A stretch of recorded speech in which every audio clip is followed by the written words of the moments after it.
তাহলে তোমাদের মনে থাকবে, বুঝছো? ইম্পর্টেন্ট টেকনিক্যাল পার্ট থেকে দেখতে পারবে, পার্ট টেকনিক্যাল পার্ট। আমরা যখন দেখছি সিঙ্গেল লক স্টিম মেশিন, তারপর ডাটলক মেশিন, তাই না? এরপরে আরও বিভিন্ন টাইপসের মেশিন ছিল, এগুলোর বিভিন্ন গাইড আমরা ফোল্ডার ইউজ করে থাকি অ্যাটাচমেন্ট শেপ। ঠিক পাশাপাশি সুইংয়ের লাইন ঠিক রাখার জন্য সুইংয়ের লাইন ঠিক রাখতে হবে না, কুইককে সুইং করার জন্য কিছু গাইড ইউজ করা হয়ে থাকে। ধরুন আমাদের সুইং মেজারমেন্ট থাকে না, 160, 14, তারপরে হাফ ইঞ্চ, এরকম অনেক জায়গায় গাইড মানে গাইড করতে হয়। টেস্ট থেকে হতে পারে, মিডল থেকে হতে পারে, এগুলো গাইড করতে হবে, বুঝতে পারছো? কারণ আমরা পকেট অ্যাটাচ করি না সাথে, পকেটের এজ যদি স্টিচটা হয় এটা কতটুকু? 160। এই যে 160 অ্যালাউন্সটা কন্টিনিউয়াস থাকতে হবে, তাই না? এখন যদি কোথাও 160, কোথাও একটু বেশি, কোথাও একটু কম থাকে, তাহলে কোয়ালিটি নিবে নেবে না, কারণ কাস্টমাইজ হবে না, বাইরে নিবে না। তো ওইটা কন্ট্রোল করার জন্য কি করতে হবে? গাইড ইউজ করতে হবে। ওইখানে কি ধরনের গাইড ইউজ করলে আমাদের ওটা করা যেতে পারে, তাহলে তোমাদের আইডিয়া থাকলে তখন লেআউটে ওইগুলো ইনস্ট্রাকশন দেওয়া থাকতে পারে। অথবা তুমি তখন মাসেনেদের করবা, তখন কিছু অপারেশন কমেন্টস করে লিখে দিতে হবে, specially must be use out colder, must be use out pressure cool in process, বুঝো নাই? ফাইলে লিখে দিলে যদি ওরা কখন এরকম করে, তখন তুমি পিপি মিটিং বা বিভিন্ন মিটিংয়ে তখন এটা পেপার করতে পারবে। অ্যাজ ইউর মার্সেন্টারি বস, বুঝতে পার? জানা না কিছুই বলতে পারবে না। মানে তুমি যখন একটা অর্ডার পাবা, ওরা একটা ফাইল তৈরি করতে হয় না, একটা ফাইল বিভিন্ন ডিপার্টমেন্টে চলে যায়, মানে ওই ফাইলগুলো কপি হয়ে বিভিন্ন ডিপার্টমেন্টে, টেকনিক্যাল ডিপার্টমেন্টে এই অপশনগুলো চলে যাবে। কোন ডিপার্টমেন্টে? টেকনিক্যাল ডিপার্টমেন্ট থাকে, বা সাইড শেপ যারা বানাবে, সাপোর্ট সেকশন, প্রোডাকশন সেকশন, এই ফাইলগুলো তখন তাদের কাছে যাবে প্রোভাইড, বুঝতে পারছি? ফাইলের যে কথাগুলো বললাম না, স্পেশাল টেকনিক্যাল পয়েন্টগুলো, টেকনিক্যাল পয়েন্ট তোমাকে কমেন্টস করে লিখে দিতে হবে স্পেশালি, নাহলে ভুল করবে, বুঝতে পার? এখন আমরা দেখি কি কি টাইপসের গাইড ইউজ হয়ে থাকে। তো তোমার জন্য ইম্পর্টেন্ট, বুঝছো? তুমি এটা জানার উদ্দেশ্যে তুমি মার্সেন্টাইজ করতে গেলেও তোমার এটা লাগবে, তোমার অপশন দেওয়া থাকতে হবে, নাহলে তো ভুল হবে, রং হবে। তাহলে টাইপস অফ গাইড লাগবে। আমাদের এখানে এটা দেখি 4 টাইপস অফ গাইড আছে এখানে। একটা হলো টিএস গাইড বলে, এটাকে টিএস গাইড। এজ মানে প্রান্ত, শুধু টি গাইড বললে হবে না স্যার। টি শুধু টি গাইড বললে হবে না, টি গাইড বললা, কিন্তু এটা গাইড করবে কোথায়? এস থেকে না মিডল থেকে? এস থেকে স্যার। এটা এস ছাড়া হবে না স্যার, এটা লাগানো থাকবে মেশিনে এইভাবে। তারপর তুমি যে ফেব্রিক ইউজ করো সেটা গাইড করবে, তার নিডেলে যাবে কন্ট্যাক্ট। অর্থাৎ নিডেল থেকে আমি যে দূরত্বে এটা রাখবো সেই অ্যালাউন্সে আমার সুইং হবে। এটার এমন এখানে অ্যালাউন্স অনেক দিয়ে আছে না, এটা একটু মনে বানানো যাবে তখন। এখানে অ্যালাউন্স আছে, এটা মেশিনের প্রেশার ফুটের যে নিডেল প্লেট আছে না, পাশে দেখো কয়েকটা সিটগুলো আছে, 3-4টা, ওইগুলো এগুলো স্ক্রু আছে আলাদা, তখন এগুলো টাইট দিয়ে লাগাই দিলে অ্যালাউন্স কমবে সব, বুঝতে পার? তাহলে এটা এজ গাইড করবে, কি করবে? লাইক এজ ধরো এই যে আমি কলার টপ স্টিচ দেবো, এখানে এজ না, তারপর এখানে স্টিচ না, এই যে এজ থেকে কন্টিনিউ এরকম ধরে চলে যাবে, বুঝছো? তাহলে আমরা যখন করছি তখন আস্তে আস্তে সেলাই করে করে সময় লাগবে না। এখন একটা অপারেটর প্রোডাকশন দিয়ে 10 ঘন্টা কাজ করবে, কনস্ট্যান্ট কি সবসময় থাকবে, এই জন্য গাইড দিতেই হবে, মাস্ট দিতে, নাহলে ঠিক থাকবে। তাহলে কোন অপারেশন ইউজ করা যায়? Collar top stitch, cup top stitch, cup join, ওই যে এজ থেকে জয়েন করতে হয় না, হাফ ইঞ্চ থেকে বা 1/4 থেকে সাইড জয়েন, ছবি সবার লাস্টে আমি তো ছবি তোলা লাগবে না, ঠিক আছে? কেটে পড়ে রাখবে। কাপ টপ স্টিচ তাহলে যে কোনো একজন করে এত যন্ত্র করতে পারে। বেশিরভাগ এজ থেকে যে টপ স্টিচ আছে এগুলো হতে পারে, বা এজ থেকে একটা অ্যালাউন্স দিয়ে জয়েন যেটা দেখা বড় ছবি তুলে রাখবে, সাইড জয়েন হতে পারে, ঠিক আছে? আর ডিটেলসে যাচ্ছি না। এটা হলো ম্যাগনেটিক এজ গাইড, ওটাতে স্ক্রু আমাদের অ্যাডজাস্ট করতে হয়, তাই না? অ্যালাউন্স আমরা কিন্তু আবার অ্যাটাচ করতে ওইভাবে ছবি তুলে আছে। কি বলছি?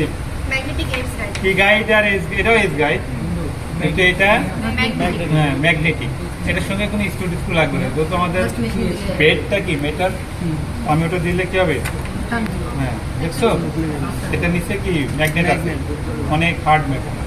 তো তুমি নিজে থেকে যে দূরত্বে কন্ট্যাক্ট করো সেই দূরত্বে সে আর থাকবে। আমি যে এটা কমন ইউজ হবে, তোমার স্কুল খোলা বা ই করা সময় লাগবে, স্ক্রু ড্রাইভারও লাগবে। এটা যে কোনো মেশিন ইউজ করা যেতে পারে, যে কোনো মেশিন করে। ওটা আবার লক থেকে বেশি ইউজ হয়, বুঝতে পারছো? লক বেশি সমস্যা না, ওটা স্ট্রেট শেপে বেশি হয়।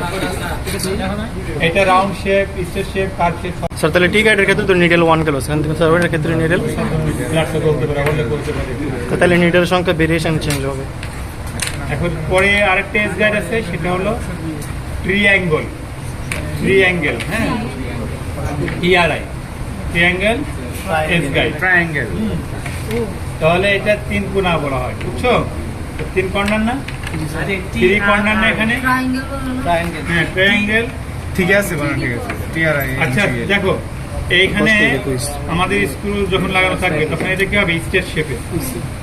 এখন কার্ভ শেপ আছে, নেক, আর্মহোল, তখন এইটা কন্ট্যাক্ট করবে। যখন একদম রাউন্ড শেপ মানে 36 ডিগ্রি বা 180 ডিগ্রিতে মুভ করবে, জি স্যার। তাই না? তখন হচ্ছে এগুলো লাগে। কিছু আছে 180 ডিগ্রি না, হালকা অ্যাঙ্গেল শেপে যাবে। কিছু আছে ঘুরে একবারে 180 ডিগ্রি আমাদের কলার এটা, তাই না? বা রাউন্ড শেপের ইয়ে থাকতে পারে, এগুলোর ক্ষেত্রে বলবো। ঠিক আছে। আরেকটা আছে wings guide, WINGS। Wings guide হচ্ছে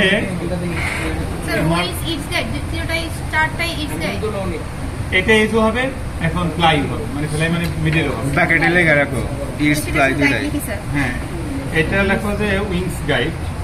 হ্যাঁ, এই জন্য কথা বলিনি। উইংস গাইড হচ্ছে, আমি এটা দেখো তখন এটা এইভাবে রাখ, এটা প্রেশার প্রোটেকশন এটা লাগবে নাটের সাথে, তখন হচ্ছে এই দূরত্বে রাখবে।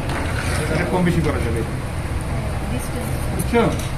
আর এটা ফ্লাই করবে তো ফ্লাই হালকা ফ্লাই থাকবে না। এটা কিরকম, আর মাঝে একটা মার্ক করছে, তারপরে 1-4-1-4 কন্টিনিউ সেলাই করবে, তখন এটা লাগবে। একটা স্টিচ হয়ে গেছে, তারপরে আর মার্ক করবো না। প্রত্যেকটা কি হবে? 1-4 ডিস্টেন্স করে হয়ে যাবে। খাতা সেলাই করে না, তো খাতা সেলাই করতে গেলে এরকম লাগে সবসময় লাইন। ওই যে স্টিচটা করছে ওইটা ওইটা এটা ফলো করবে, কন্ট্রাস্ট করে ধরবো হবে। বাকিটা নিয়ে লেখা থাকবে, স্যার এটা হবে আগের স্টিচের, আর এটা হচ্ছে নতুন স্টিচের দূরত্ব। না এটা প্রথম একটা মার্ক হয়ে যাবে, বা একটা মার্ক করে নিবে 1-4 ডিস্টেন্সের জন্য, তারপরে ওটা 1 ঘুরে যাবে, পরে স্টিচ একটা মার্ক হয়ে গেল, ওটা পরে দেখে নেবে, আবার পরে কন্টিনিউ বুঝতে পার? এরকম মিডল পর্যন্ত শেষ পর্যন্ত দিতে পারে। স্যার এটা কোন পকেট জয়েন করবে, পকেটটা রেজ না, রোমান সিস্টেমে কন্ট্যাক্ট করে ধরে তাহলে এটা হবে। স্যার কি কি হবে পকেট জয়েন্ট? এই মাসে পকেট মেশিন নাম করে জিজ্ঞেস, রান স্টিচ কিছু হতে পারে, মেশিন নাম জিজ্ঞেস, নিডেল নাম জিজ্ঞেস। মাঝে দিয়ে একটা স্টিচ, আরে সবই সিঙ্গেল নিডেলে স্যার, এগুলো সবই সিঙ্গেল নিডেলে ইউজ করা হয় নাকি? সিঙ্গেল নিতে স্যার এর আগেরটা যেটা ছিল ম্যাগনেটিকটা সবগুলোতে ইউজ করা যাবে। সবই সিঙ্গেল নিডেল। না ম্যাগনেটিক সবগুলোতে ইউজ করতে পারবে, অন্যান্য সব মেশিন ইউজ করতে পারবে না। সব বলে লেখা রাখবে। আবার প্যাকেজে কমনলি ইউজ মানে সবগুলোতে ইউজ আচ্ছা। এখন পরের ধাপে আসো, এগুলো ছিল গাইড। জি স্যার। গাইডের বাইরেও আমরা প্রেশার ফুড গাইড ইউজ করি। প্রেশার ফুড আমরা ইউজ করছি না, ওগুলো প্লেন প্রেশার ফুড নর্মাল একদম রেগুলার, জি স্যার। যেগুলো মেশিনে আসে। তাহলে এখন স্পেশালি প্রেশার ফুড লাগে, ওটা খুললে নতুন নতুন এরকম লিখতে হবে। তাহলে একসঙ্গে প্রেশার ফুড লাগবে। এটা কি প্রেসার ফুড? হ্যাঁ, প্রেশার ফুড গাইড লাগবে।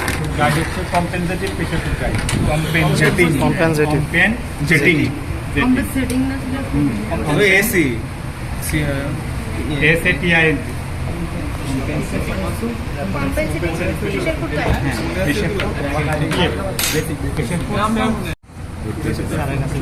তোমার ইন্টারন্যাশনালি মার্কেটে লেখাই থাকে। তাহলে প্রেশার ফুটের এটা লেফট, এই দেখো একটা লেগ ডাউনে, দেখছো? এটা প্লেন না? তাহলে আমাদের ওইগুলো এরকম ছিল, তাই না? আর পাশে একটা দেখো এটা লেগ ডাউনে। আমি যখন এরকম দিব তখন দেখো ওটা একদম পুরো টাচ, তারপর তুমি যখন দিবা ওটা কিন্তু আর এর বাইরে যাবে না, যাবে ওই স্টে গাইড করবে, এজ গাইড করবে। বা তোমার ওই যে ওই থিকনেসের ফেব্রিক থাকে, তার মানে এগুলো আমরা পকেট একটা ইউজ করি, কলার টপ স্টিচ ইউজ হয়ে যাবে, ওই গাইডের বিপরীত আবার এগুলো চলে আসছে। তো ওইগুলো না করে আমরা লাইনে যখন দিব একটা লাইন তখন কিন্তু এইগুলো যায়, যেমন ওই কলার টপিক কিছু হয় না, ওই অপারেশন যদি এইটাই থাকে পরে আবার রাখতে হবে। এটা লেফট হতে পারে, রাইট হতে পারে। বোঝার উপায় হচ্ছে এখানে দেখো সিএল দেওয়া আছে, সিএল সিএফ সিআর, সিতে কম্পেনসেটিং আর এলতে লেফট আরতে রাইট, বোথ সাইডে হতে হয়। কারণ আমরা যখন টপিসে কন্ট্যাক্ট বোথ সাইড দিয়ে করতে পারি অপারেটরের জন্য। গাইডটা লেফট রাইট দুটোই হবে।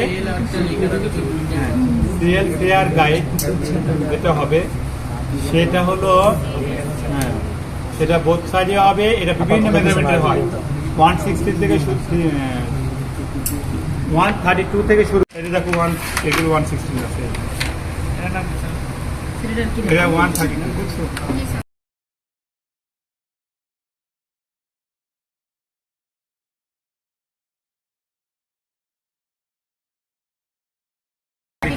মানে 1 ইঞ্চি 1 ইঞ্চি 16 ভাগে রাখবে, 1 ইঞ্চি 8 ভাগে দেখা রাখবে, আছে 1 ইঞ্চি 5 ভাগে রাখবে।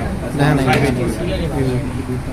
1 4 ভাগে 1 ভাগে 7 8 1 ইঞ্চি 7 ভাগে রাখবে, 7 8 থাকবে, ঠিক আছে। তারপর 3 4 থাকবে, 3 স্যার এটা কি একই? সব এক। এগুলো বিভিন্ন মেজারমেন্টে থাকবে। নাম তো এই দেখ দাও, স্যার এগুলো কি সব কম্পিউটারে? সব একই নাম। স্যার এই দেখ দাও, দেখ দাও। ছবি তোলো, এটা ছবি তোলো। স্যার ছবি তোলো। এই যে এগুলো পেয়ারে চলে আসবে, শুধু স্যার সাইজ শুধু এক্সামে যদি আপনি দেখায় জিজ্ঞান কেমনে করব? এই কম্পিউটার লেভে পেশা করতে একই বলতে দিবে কম্পিউটারে বের করতে বলতে আপনি তোমার তো যে দেখতে হবে। ডাউন থেকে দেখতে হবে, একটা ডাউন থাকবে, লেফট ডাউন থাকবে। স্যার এটা যদি কিন্তু আসে না একটা স্যার লেগ ডাউনে একটা আছে। বলছে এরকম। One leg down. দাও। আরেকটা সব করো। দাও। মামা এগুলো সবগুলো উঠাইছো, কোনটা লেগ ডাউন থাকবে কোনটা উপরে থাকবে। স্যার এগুলো স্যার ছবি না তুললে স্যার পরে বোঝা যাবে না স্যার, একটু ছবি তুলে দিন। আচ্ছা, গ্যাদারিং পেশা খুব যখন গ্যাদার করার দরকার হবে সেটিকে গ্যাদার করি না কারণ রেগুলার ফিড না ইউজ করে গ্যাদার ফিড ইউজ করতে হবে, ঘরে গ্যাদারিং হয়ে যাবে। বুঝছো, তোমরা গ্যাদারিং স্টিচ করছো না? এই দেখো এরকম এই যে একটা সমান হয়ে একটা কেটে ডাউন হয়ে গেছে সামনে থেকে, এটাতে গ্যাদার ফিড। ট্রাউজারে পরে স্যার হয়েছে। আরেকটা গেদার ফিড এই যে স্প্রিং থাকে স্যার এটা তো কম্পেনসেটিং এর মতোই। না, এরকম আর একটা পিছনে এদের পিছনে স্প্রিং আছে, রেগুলেটর। পিছনে কি আছে? রেগুলেটর আছে, মানে এটা কমানো বানানো যাবে যে হাইট হবে, এটা হচ্ছে ফিক্স। দুইটার নামই গ্যাদারিং পে। এটাই গ্যাদারিং পিছনে। স্যার স্যার ছবি তুলতে বলছে। একদম তুল না ভাই, তোমার সাথে যাচ্ছে। সবাই কাছে গিয়ে দেখতেও তো হবে তাই না? দেখ সবাই হাতে দেখাইলে ভালো হয়। ছোট তো আছে। দেখবে হাত ধরে ফিল করে এরপর দেখো এই যে হেমিং পেশা, হেমিং আমরা হেমিং ফোল্ডার দেখছিলাম না, আর ওই হেমটা 118 1458 হয় এরকম পেশা হেমিং পাওয়া যায়। দেখো এটা হচ্ছে 14 হেমিং করো, 60 হেম করো না, এই পেশা কোড ইউজ করলে এই ভিতরে একটা দিয়ে দিলে হয়ে যাবে। পাঞ্জাবের হেম ইজিলি, কামিদের হেম সব একদম সব আয়রন করা লাগবে না, অ্যাকুরেটলি অ্যালাউন্স ওয়াইজ। তাহলে এরকম কোনো অপারেশন আসলে কী করবো? প্রোডাকশন এক পিসের জন্য অনেক কী করবে, স্যাম্পল করলে করতে হবে। স্যাম্পলের জন্য ভালো স্যাম্পল হয় না। দেখছো হেমিং পেশেন্ট দেখতে আর এগুলো মনে থাকবে। জিপার পেশেন্ট দেখো, জিপার জিপার এবার ভেরিয়েশন আমরা জিপার টাচ করি না স্যার। তো বিভিন্ন জিপার তো অনেক টাইপের আছে, হিডেন জিপার আছে, ইনভিজিবল যেটা বলবো মেটাল টিপ দেখা যাবে, রানার যখন টানবো কি টিপ দেখা যাবে, একটা টিপ দেখা যাবে, নর্মাল জিপার। এইগুলোর জন্য এটা হচ্ছে হিডেন জিপার, হিডেন জিপার যেটা হবে তার জন্য ইউজ করে থাকে। দেখছো কেমন দুটা এইটার মধ্যে করে দেবে। আরেকটা হলো both side zipper pressure food. ওই যে ফ্ল্যাট প্রেসার ফুড দেখছে না, ওই রকমের এটা কি ন্যারো, এটা স্যার নর্মাল যে জিপার ছোট আছে। প্যান্টের জিপার লাগাইছো না তোমরা, প্যান্ট করছো সেটা বোথ সাইড। হ্যাঁ এটা বোথ সাইড, ঠিক আছে। এটা হচ্ছে one side zipper, one side. এটা নর্মাল হিডেন দুইটাই করা যাবে, নর্মাল হিডেন দুইটাই করা যাবে, ঠিক আছে। এটা ওয়ান লেগ দেখছো, একটা নাই। এগুলোর নাম জানি কি বললেন, ওই যে তোমার মেশিং এর গাইড।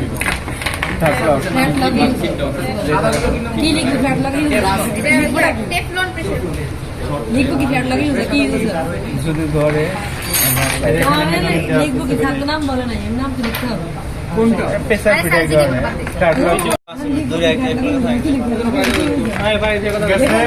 স্যার একটু দেখো ডাক্তারকে হেল্প করি, আমার শোল্ডার এই ধরনের গাইড তো মনে করো স্যার কিছু দেখেই মনে হয় top stitch, shoulder top stitch, armour top স্টিচের জন্য, ওটা কি নাম স্যার? হ্যাঁ pressure foot, guide pressure food, flat লাগ প্রেসার ফুড, ফ্ল্যাট লাগ প্রেসার ফুড লেখা দেখে নেবো তো। প্রেসার ফুড গাইড বললাম যে টপ স্টিচ প্রেসার স্যার বলছে সব বলে দিতে। ফ্ল্যাট লাগে ইউজ হবে, এই ধরনের নেকে যখন টপ স্টিচ দিবে তখন গাইড আর্মের মনে পড়বে না, নাহলে ওভারলক ইউজ করে না, ফ্ল্যাট লক ইউজ করে না, খালি যে জায়গায় আমরা রাখতে হবে।